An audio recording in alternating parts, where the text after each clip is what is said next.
Hi, so I wanted to come on and do a part 2 to the canine herpes virus video that I did yesterday. It's something I feel very passionate about, and I wanted to share why I feel passionate about it, and the problems that we've had in the past that we suspect could be canine herpes virus. For those of you that don't know me, I'm Tracy from Grantham Breeder Services, and we breed Rhodesian Ridgebacks. We have done for a very long time. We show our dogs. I import quite a few dogs because I like to add to the gene pool. But anyhow, we had a pregnant girl. Everything had gone to plan. Obviously, because I'm able to, I'd ultrasound scanned her, and I'd scanned her with 8 puppies. I do monitor my pregnancy, and I monitored all the way through, and we didn't seem to be having any problems whatsoever. I need to add that for this particular pregnancy, I hadn't used canine herpes vaccine. It wasn't something I routinely did then. I do now. I won't have a pregnancy without using canine herpes vaccine, but it's this girl that changed my thoughts and feelings about that.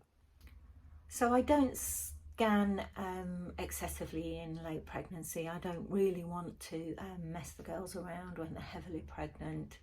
And this Rhodesian Ridgeback girl, her pregnancy had been going absolutely fine. As I say, we had no issues. She started to whelp. Delivery was absolutely fine. I think this was the second litter, so she had the puppies without any problem, sort of textbook whelping up to sort of midpoint really. So I had 3 robust active puppies delivered, and then I had a 4th very undersized puppy, not as robust as the others, and then things went very wrong for us. The remaining 4 puppies were stillborn. Formed perfectly, looked absolutely normal, had hair.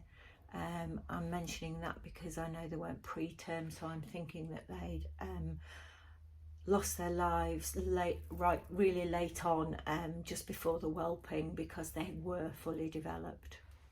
To be honest, I didn't have any necropsy, any tissue biopsies done on those dead puppies. They were examined. There was nothing obvious to see. Apparently normal in every way. My main focus at that time was making sure that my female was okay and she wasn't going to become unwell. And the small, weaker puppy that I had was needing quite intensive special care. I had her in an incubator, feeding her, letting mum feed her. I wasn't supplementing her with anything because I do feel mum's milk is best. But she was my real priority at that time, making sure that I could keep that puppy viable and alive. We did manage to keep that little girl alive, and she started to thrive and gain weight and catch up with her siblings. Most of her care was in an oxygen-rich incubator. I also had at the time a Cocker Spaniel girl who was had just finished nursing her litter, and she actually fostered this puppy because she was so much smaller than her siblings, and although there were only 3 of them, she was getting pushed out of the way, and she was losing out on quality time drinking from her mum. So she was fed purely by the Cocker Spaniel for approximately a week, which gave her a real boost, and then she was able to go back with her siblings. Now, as I mentioned previously, I really don't know whether that was canine herpes. I didn't have any tests done, but I was fairly sure that, that's what we were dealing with, and that's what we'd been up against, and that's why we'd lost 4 healthy puppies and very nearly lost a 5th puppy because she was very fragile and vulnerable when she was first born. Ever since that point in time, I've always used canine herpes vaccine. I do the standard protocol. I do first injection 9 to 10 days after a mating, and then I give at day 55 just before the whelping, because of course puppies can contract it as they come through the vaginal tract, the vaginal vault. So we're wanting to do that second injection at the end of a pregnancy. I've done that ever since with any of my girls, and I've never had any stillborn puppies. So I really do think this changes things for breeders. It's something you really need to consider if you've had stillborn puppies, if you've had that fading puppy syndrome that is very typically canine herpes.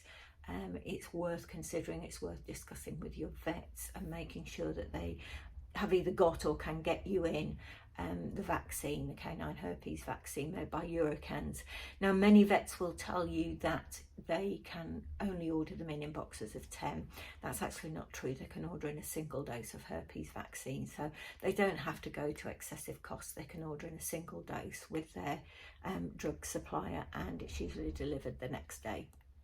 I hope this video has given you food for thought, just by sharing my experience.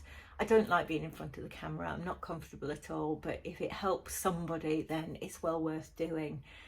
You know, please consider, please do more research if you have had puppies that you've lost, stillborn puppies, or those puppies that just don't thrive and drift away. It's worth looking into. Please share this video if you think it will be useful to others. Also give us a like and a follow. We've got a YouTube channel as well with lots of fabulous information on there, so do link up with us on there. Okay, thanks guys.